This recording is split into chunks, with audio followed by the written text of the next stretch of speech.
10x your service design offering with Smaply. Take 20% off any order with This Is HCD 20 off. Let's superpower you and your design team's potential. Sign up at smaply.app.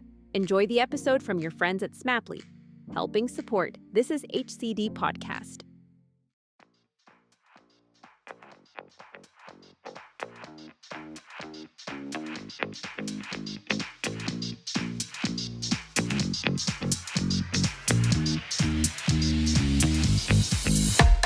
Welcome to CultureCast, the podcast that focuses on culture in its broadest sense, from putting people back at the heart of organisational change, through to the seismic shifts taking place in society every single day. My name is Vimla, and I'm the co-founder and director of culture design at Honey Badger, a UK business that focuses on designing and delivering measurable change to organisations through experience and culture.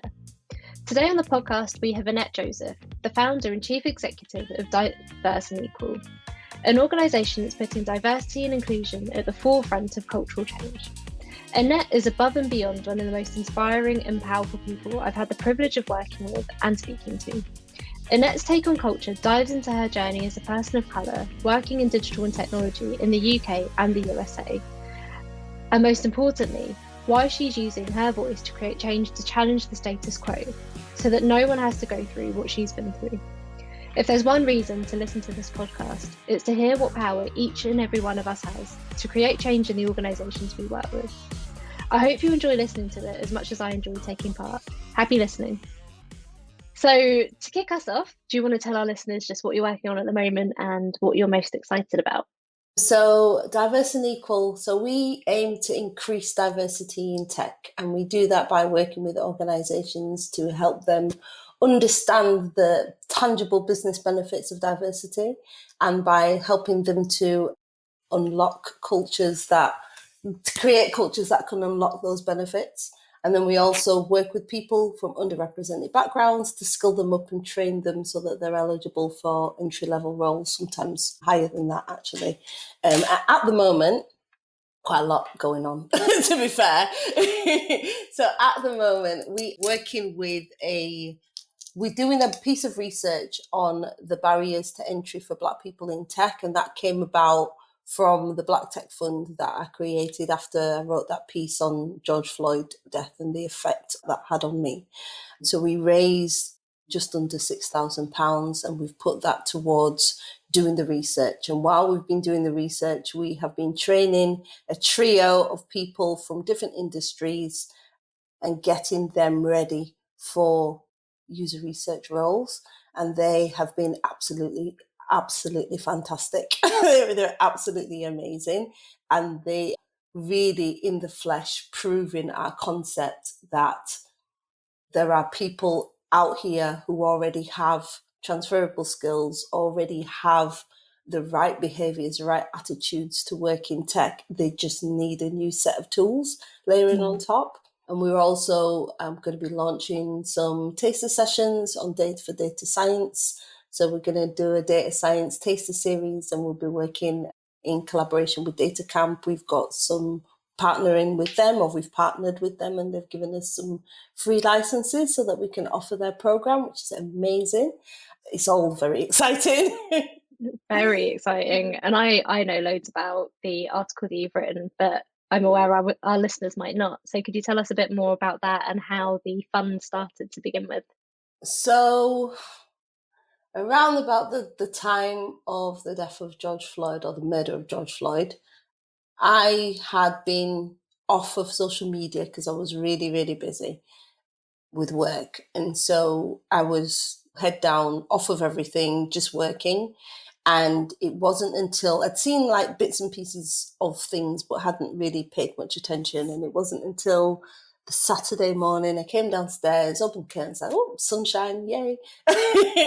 Came in the kitchen and put the kettle on, actually, opened up social media and was barraged with just horrific images of Black bodies just being brutalized. So the murder, I didn't watch that video. I saw the clips of it, but I didn't actually watch the video because I couldn't. But then the protesters and how the protesters were being treated. It was, police cars running into them and them getting pepper sprayed in the face and being beaten. And literally I watched it and it was like I didn't breathe for like 10 minutes. That's what it felt like. I just watched it in horror. I couldn't stop watching. Before I knew it, I was curled up in a ball on the floor, sobbing, just sobbing. And I pulled myself together. It was like weighing on me. I went to the march that day as well, which made me feel better when I saw people of different races and people who are not normally involved in marching. That was a smaller march. So I did that. But then the whole week or the few days after, it really bothered me. I'm like, I don't know these people. I'm not in the US. I live in the UK. I'm not there. I'm not related to any of them. I don't know any of them. Why? What is it about this incident or these incidents that have affected me so much? And I the way I do my own therapy is to write. And so a lot of the times I ask myself questions and then wait with a pen in my hand and the answers just come out on the page.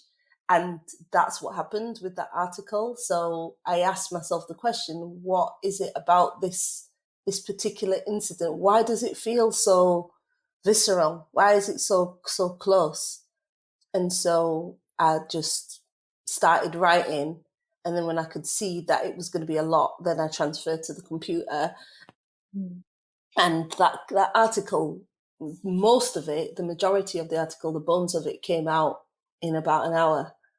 And then it probably took me a couple of days of back and forth and like with my trusted people to make sure, that I was, that it was on the right track and that I wasn't saying anything that was going to get me in trouble.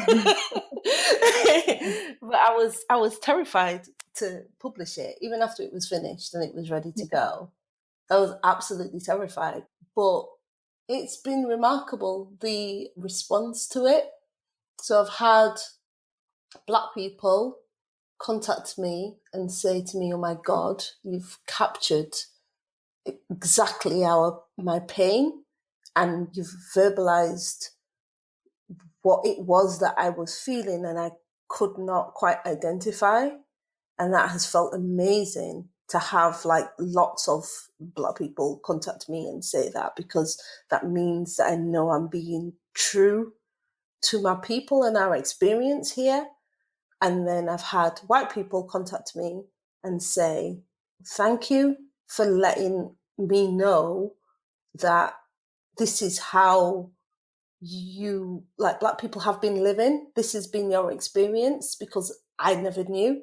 I didn't see, now that I look back and I think about it, I can see, but I didn't see it at the time. And then one of the things that the article did as well was I wanted to make sure, because I'm a problem solver at heart. That is who I am. And I wanted to make sure that it wasn't just a whiny article or even just an experience, but give people practical tips on what they can do to do better.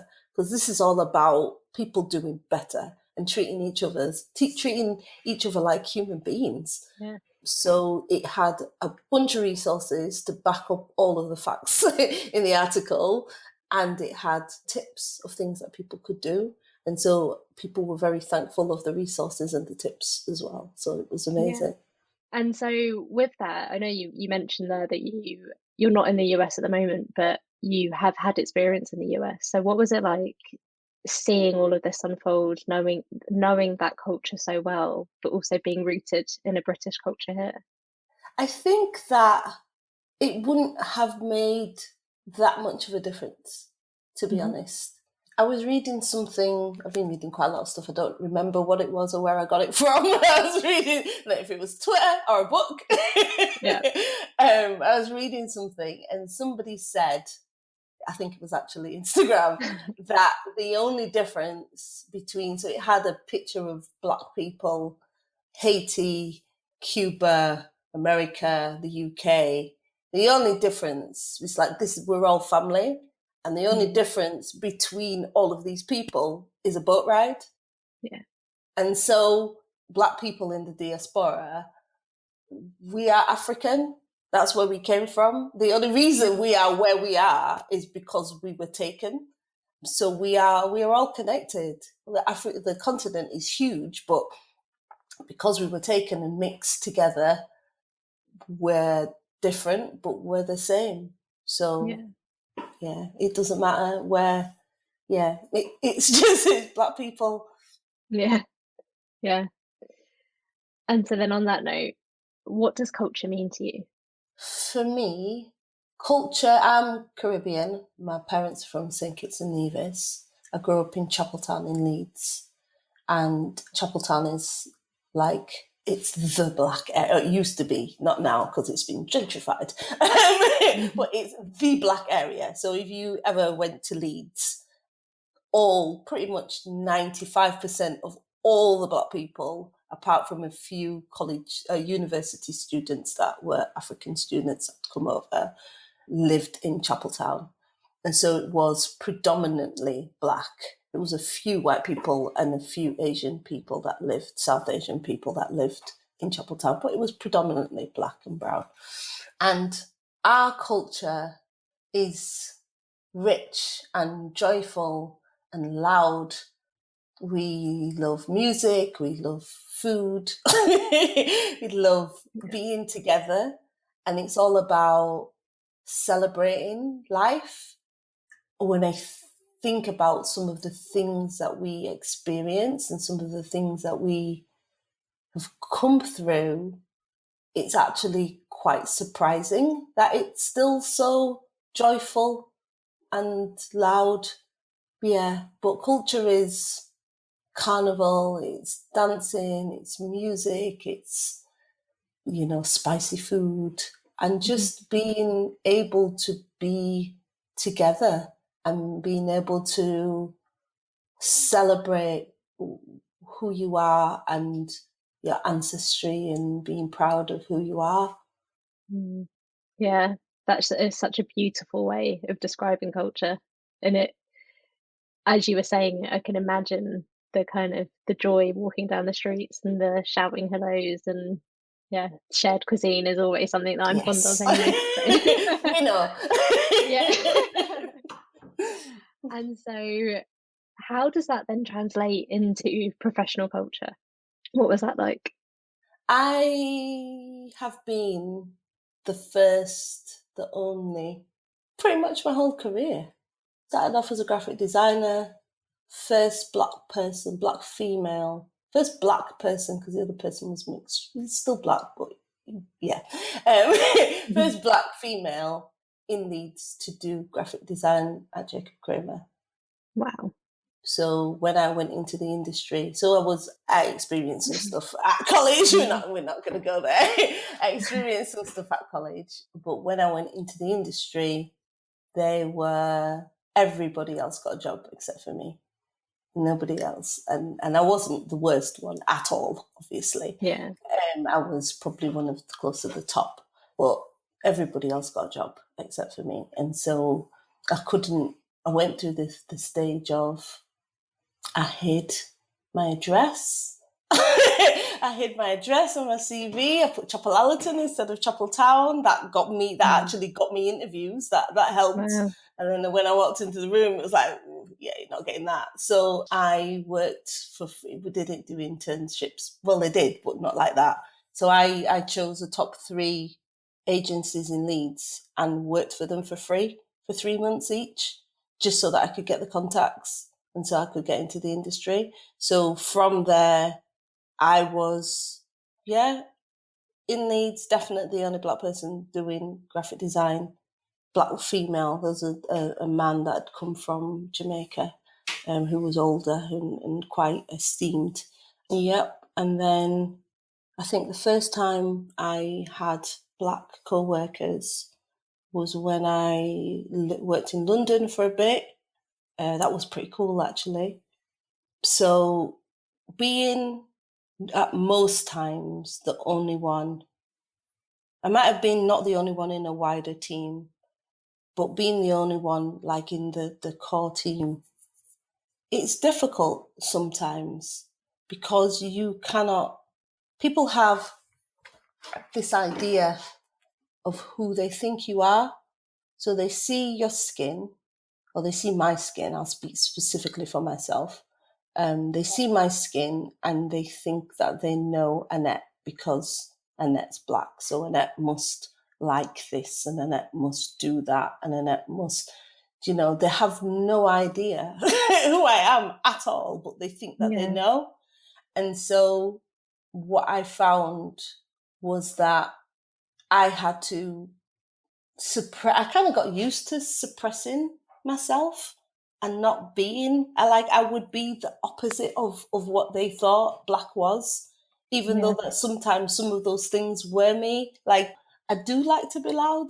that's the person that I am. But I would tone it down on purpose because I needed to show them an example of a black person that was the opposite of the stereotype that they thought, so that they would respect me and so that they would see me, but actually didn't respect or see not everybody, obviously. It's not everybody, but quite a few people. So it's only in the past 4 years, I've actually been brave enough to be myself. Yeah. And I've been working for 30 years, so that's a long time. Yeah. And exhausting. It's exhausting having to be someone else for 10 hours a day. Absolutely. What was it that helped give you that confidence to start being yourself? So getting into digital helped. So I was in marketing before, digital marketing. And then here is this, and I was in digital marketing, but I've always been a problem solver, graphic designer, web designer, whatever, digital marketer, always about solving problems. And sometimes stuff would come up and I would start to look for, I'm not satisfied with putting plaster on top of something and calling it fixed. I want to know where this problem came from so that we could fix it from the root, so we don't have to deal with it again. But that had got me into trouble throughout my career. It's like, who is this woman? Who does she think she is? And so when Mike Bracken, Tom Loosemore, and Ben Terrett came to the co-op, I was working condensed hours. And so I was in the office later, and they were sitting where we were sitting, but they were out in meetings all day. So when they came back at the end of the evening, after all their meetings, they'd be sitting and talking about the work that they were doing. And it just sounded so exciting. I'm like, oh my God, they're dealing with problems. Like, they're trying to find the actual problems that the actual users are facing so that they can fix them. Oh my God, I've got to be involved in this. So being in an environment where people encourage you to be authentic and tell the truth because they actually want to know what the problems are, and they actually want to know where your issues are and places where you really are succeeding. That was incredibly empowering. And the people who tend to be attracted to working in that way think differently as well. So that was the beginning of it, was being in a safe environment. And then I went to a conference back in 2017 called Tech Inclusion in London with my son, actually, who's neurodiverse. He's got Asperger's. And so we went down to London, went to this conference, and it was the first time where I felt like different, but amongst so many people that were different, that my difference wasn't a thing. It was so empowering. There was absolutely everybody, every race, every religion, there was neurodiverse people, able-bodied, disabled. There was everybody, absolutely and everybody was confident enough to be themselves. And it was such an empowering atmosphere. Like, even going to the loo, and people were like, oh my God, this is amazing, isn't it? Oh gosh, I can't believe it was just absolutely fantastic, because up until that point, when people were talking to me about diversity, or people mentioned diversity, when I actually went to the event or went to the meeting or whatever, all they were really talking about was gender. That was it. They weren't talking about anybody else or considering anybody else. So to be in this atmosphere, it was phenomenal. And then at the end of it, it was Dr. J from ThoughtWorks. They made a quest for everybody to make a pledge. They said that basically you may not think you are, but you're in a position of power and you're in a position of influence. And if you don't stand up and allow people to see you, then you're not helping. People need to be able to see you and hear your voice so that they can then stand up and be heard and be seen. And so I made the pledge to speak up and amplify. And that's what I've been doing ever since. That's incredible. It's amazing how there's a single, not obviously it'd come with the whole of your career, but there's a single point that you can look back on and say, that was it. That's what gave me my voice and my power. And listening to you talk about all of that has made me reflect on the industry. And actually not much has changed since you joined. So there aren't a lot of Black designers out there. There aren't a lot of people of colour in digital and tech. So what do you think is wrong with the culture in your industry? So first of all, I guess I was away from home. I was in America for a long time, 15 years I was away. And when I came back, I left it in a particular state. And when I came back, it was the same. I could not get my head around the fact that it's the same. I'm like, there's still 1 and 2 Black people dotted around. What the heck is going on? And I think that it's because of, which is one of the things that I'm working on right now, and one of the things that I've been working so hard to do over the past few years. It's because we've been talking about diversity and inclusion. The Race Relations Act came out in 1978, and we've been talking about it since then. And there've been billions and billions of pounds spent on initiatives and programs and this, that, and the other. But I think what the problem is the narrative.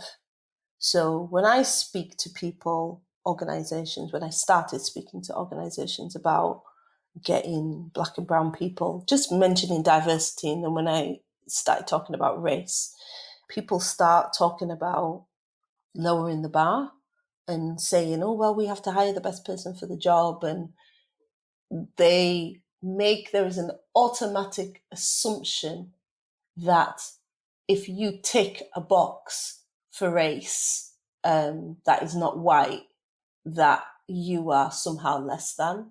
And I think that we have, as a country, have allowed that to go on because the narrative around diversity and inclusion has been on ethics rather than profit. And while treating people like human beings is an ethical thing, it's not charity. And I think that's how people think of it, as charity. Oh, we're going to help these poor Black people because they're a bit stupid and a bit lazy. They don't really know what they're doing, but we'll lower the bar and we'll let them in. Yeah, and it's just... Or we'll help them reach their full potential. Yeah, and always potential, that word. And that word potential is just so... It's just so condescending. Yeah. It's so condescending. It's like, I have been in a position where I have outperformed, literally to the stars and back. Knew it was one of the best years of my career. And I've always been an overperformer because that's how my dad was like, you have to be better.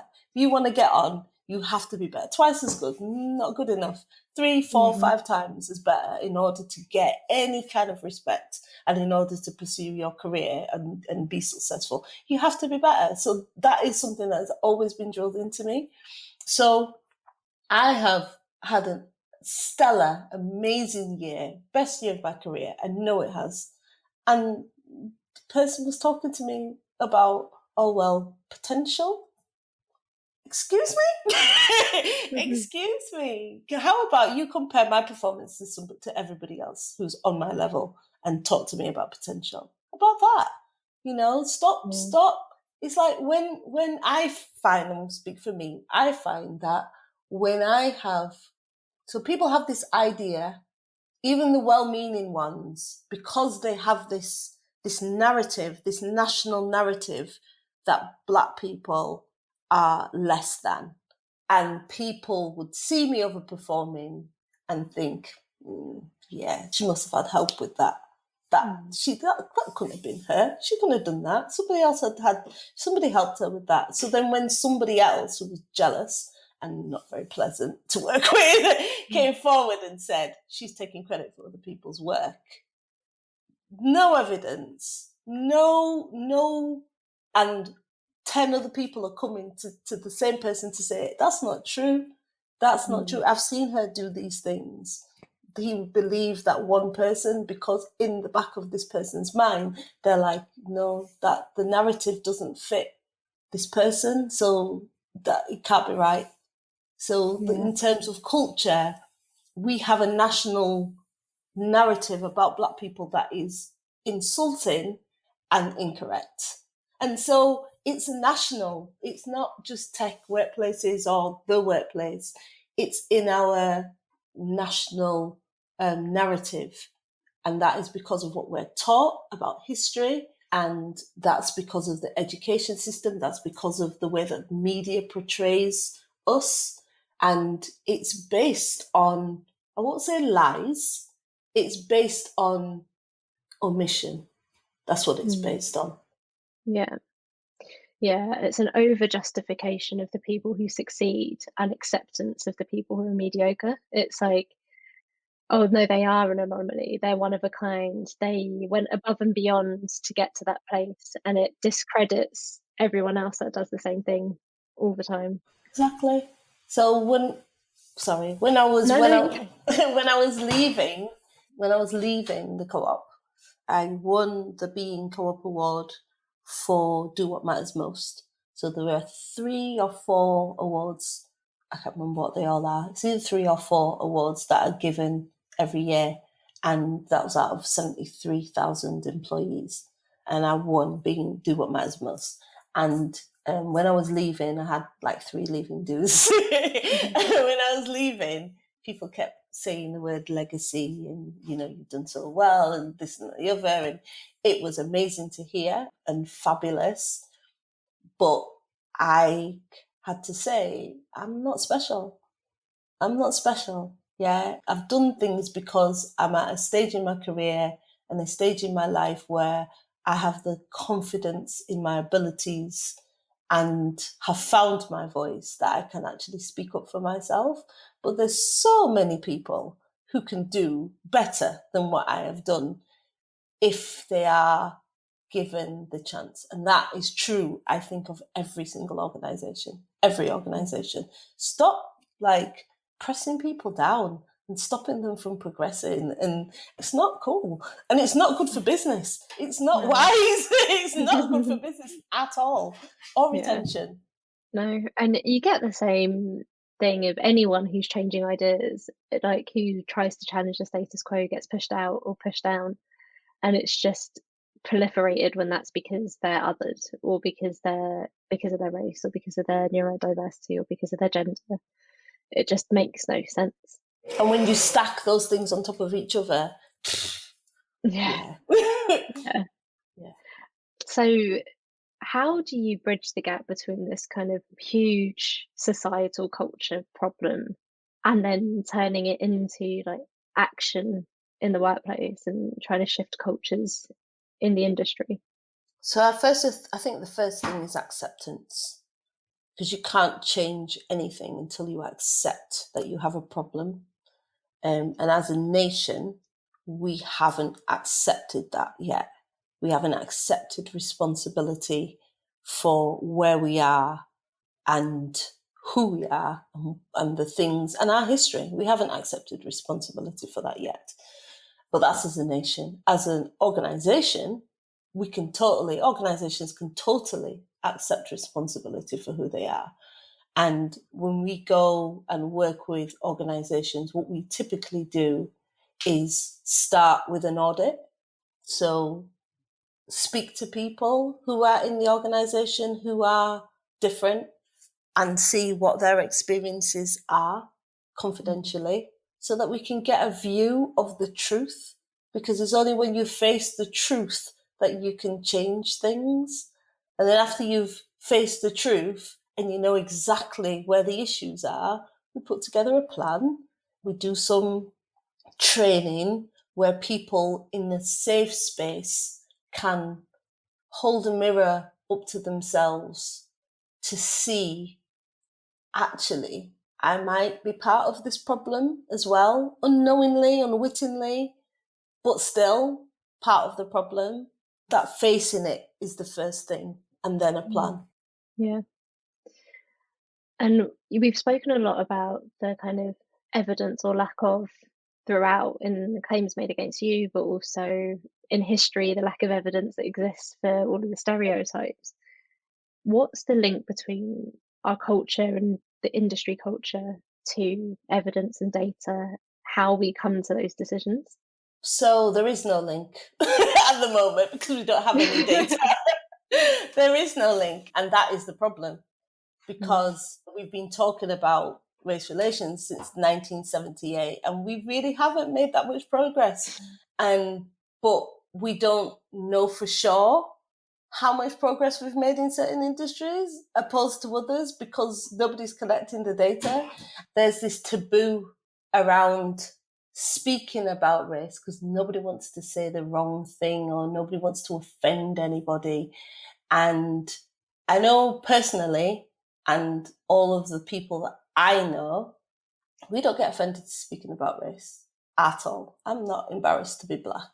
I don't have a problem with it. I'll talk about it all day long. You can say Black, I'm fine because you can see me.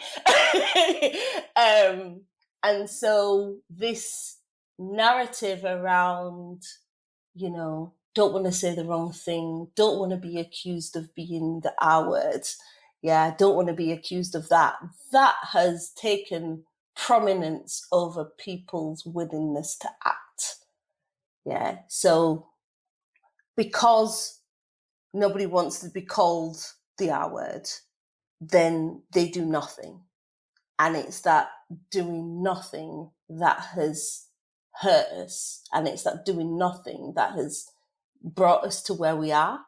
We have to be able to face it. Like Black people, brown people, we don't get offended when you talk about race. If you're being offensive and you intentionally say something to hurt, fair enough. If you're pointing out an obvious fact, I am Black, like, why? How is that offensive? That is a narrative that is created to stop us from talking about it because they know that talking about it not talking about it keeps the problem where it is. So the collecting of data is so important. It's so crucial.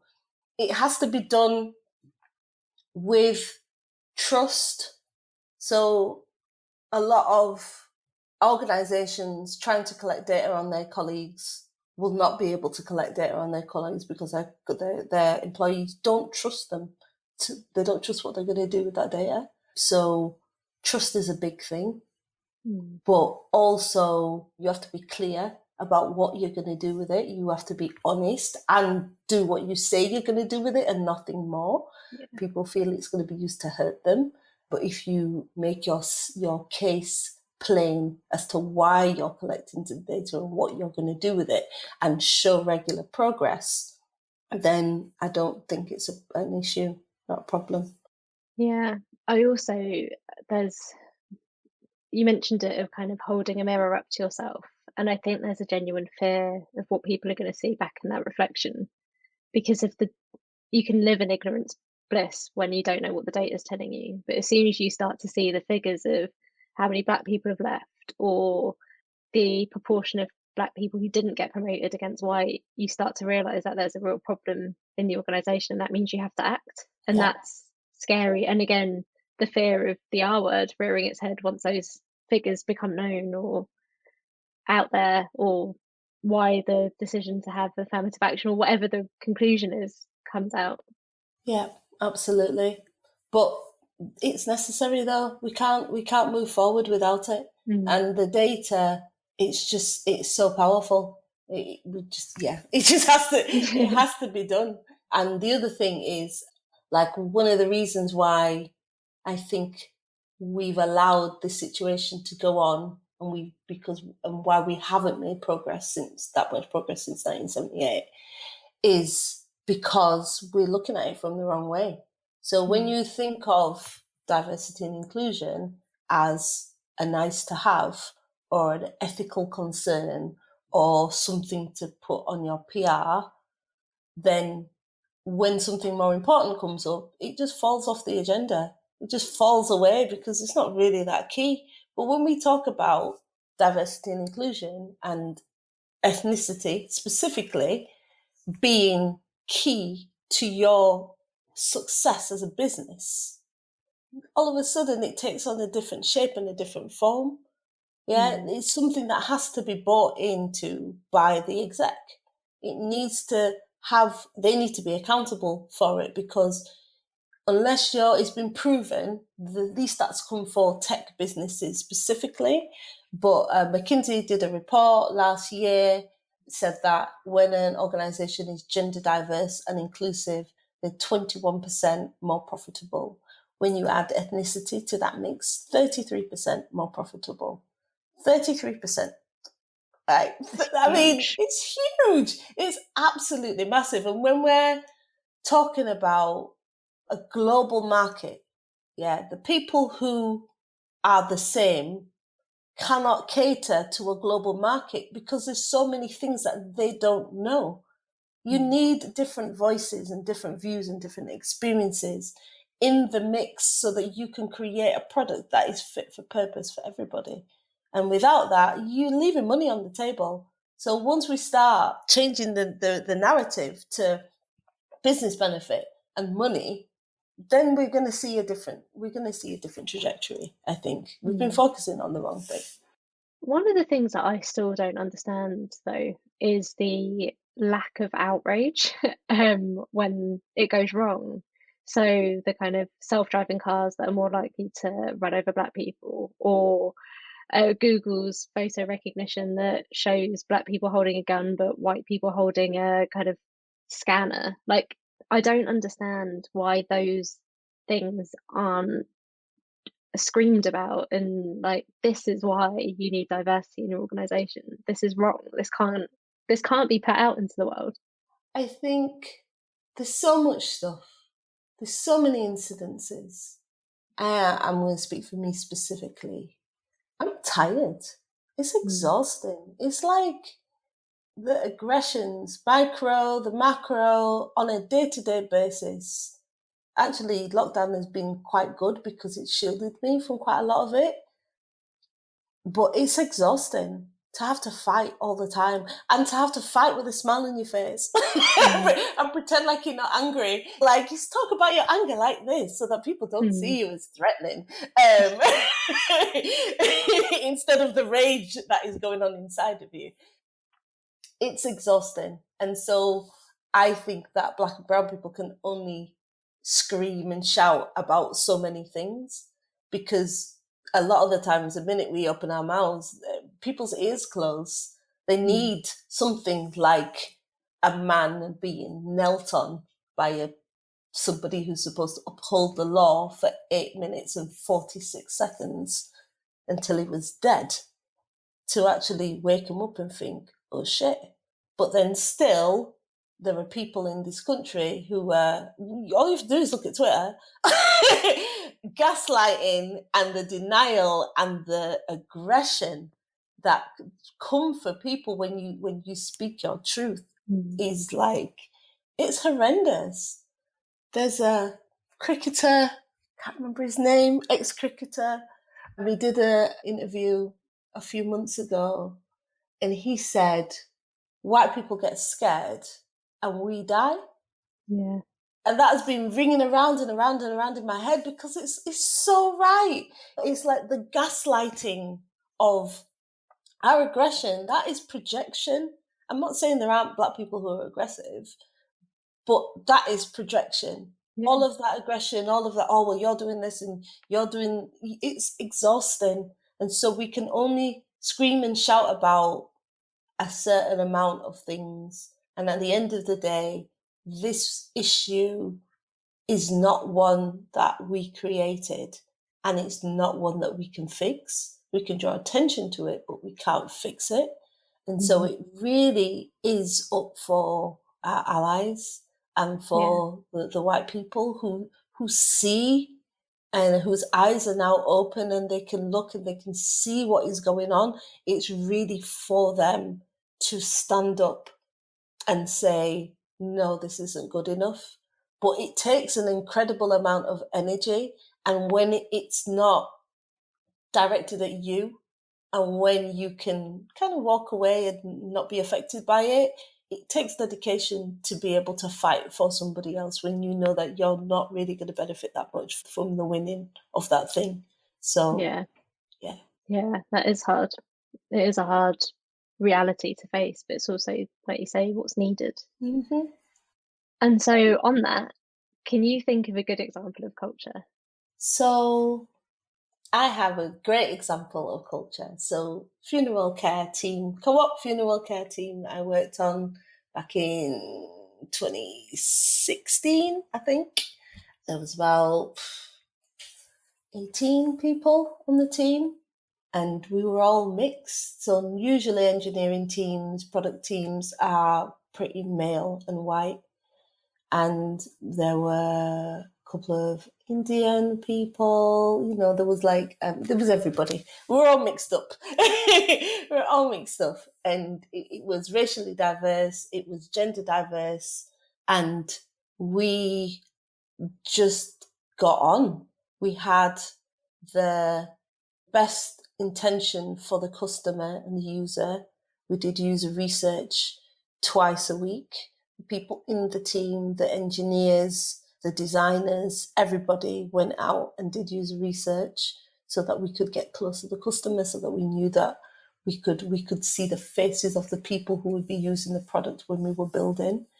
And everybody felt comfortable to be themselves. Everybody brought their culture and their experiences.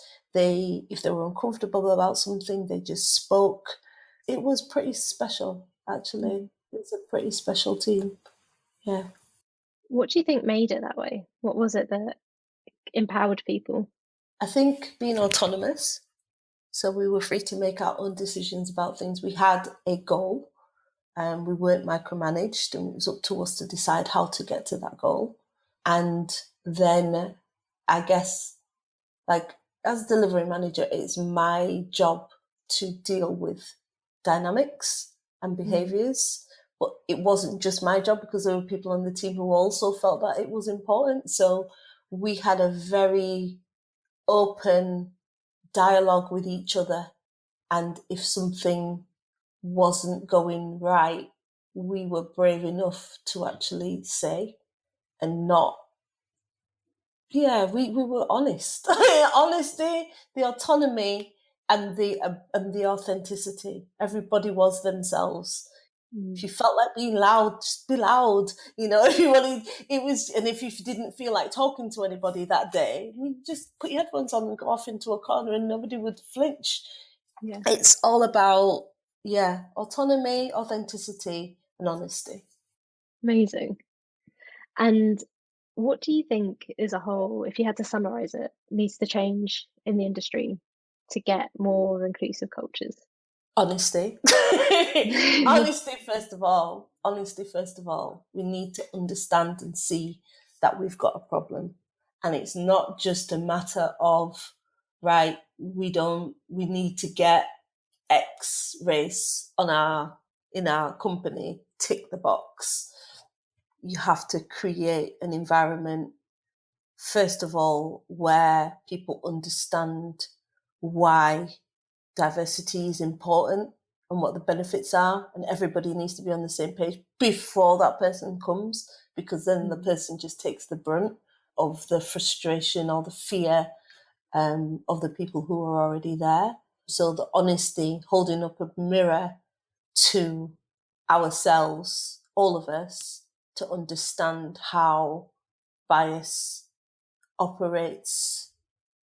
It's almost like a base layer of everything, and understanding that so that we can consciously disrupt it. That's the first part, I think, because there's no point training people and sending them into organizations. That's one thing I refuse to do.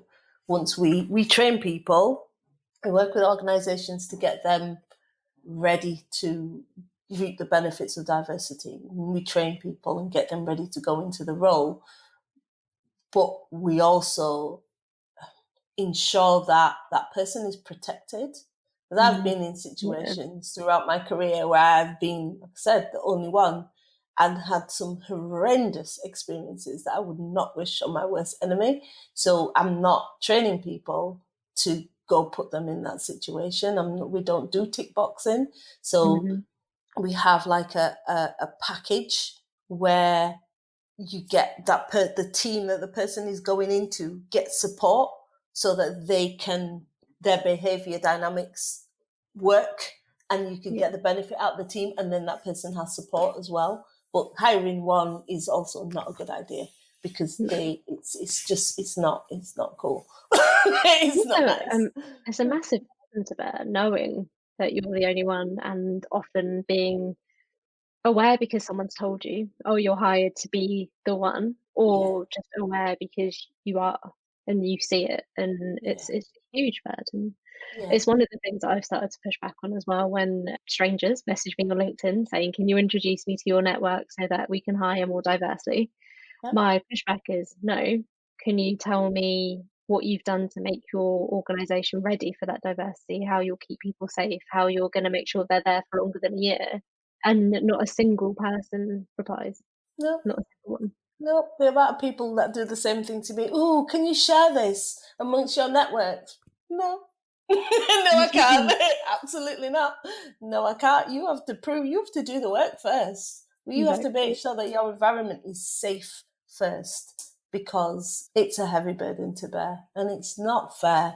And it's time for that to stop now. It's been too long. It's nonsense now. Yeah. But also, if people trust your or my voice as validation for that organisation as a safe place, and then it's not, that's not something I want on my conscience. That's not. Nope. Okay. Nope. Yep. I'm with you. Absolutely. Everybody just wants, we need to attract more Black and brown people. No, you don't. You need to do your work first, and then the Black and brown people will come to you because you've done your work. So yeah, exactly. And there are examples of that definitely out there. So it's hard to draw the line between the PR, media marketing, and the genuine intent. But following George Floyd, there was so much positive change in organisations of, we've hired this new person, or these are our commandments, or our pledges to diversity and inclusion and equity. And you kind of do see that push of like, oh, I can apply for a job there now, or there is space for me there. And that's been really empowering to see. It has. It's been amazing. What I'd like to see, again, data, is what are the stats next year? When the PR has gone away, was that something that you just did so that you could look good? Or is this something that you're really, truly interested in embedding? Yeah. And where's the follow through? So you've said it, you've done one thing, but what's the follow through? What's the action? And who's being held accountable to that? And by whom? Because if you don't have a network or your employees to hold you to account, or your consumers, then you're going to get away with doing nothing. And again, that's not good enough. Yep, absolutely. And so my final question is a fun one. So you know Honey Badger really well. I do. And we've named our organisation Honey Badger because they're fearless, powerful and intelligent. And that's what our company culture is. So every guest that we have on, we ask this question. If you were an animal, which one would it be and why? I would be a mountain lion. Excellent. I'd be a mountain lion because They are, or she is, because I see her. She is fierce. She is protective over her family, her clan. She is the one that goes out and gets and does and brings it back. But she's also like, she likes her alone time as well, and she likes to kind of disappear off and go wandering and then come back. So yeah, that's me. That's amazing. And I feel like a honey badger and a mountain lion would be best buds and take on the world together, so that's even better. That's unless the honey badger is trying to scare the lion. Yeah, or the lion tries to eat the honey badger. I think the lion knows better than that. Thank you so much for such an empowering and enlightening talk. And I think this is the kind of conversation that needs to happen more, particularly in design and tech spaces, because what I've seen over the last few months is a movement in tech and design to be woke and to create change, but very few voices of the people who are at the receiving end of that change having an opinion or shaping it. And it's so important that those voices are heard and, like you said, amplified, so that it's done in the right way for the right reasons, and not for ethics, but because it's good business. So thank you. Thank you for having me. It was fun. Pleasure. So there we go. That's all for this episode of Culturecast. I really hope you enjoyed it as much as I did recording it. If you like this episode, feel free to visit thisishcd.com, where you can access our back catalogue of over 100 episodes, with episodes related to service design, product management, design research, and much more. And if you want to get in touch with me or any of the guests, then the details will be in the podcast show notes. Thank you, and see you again soon.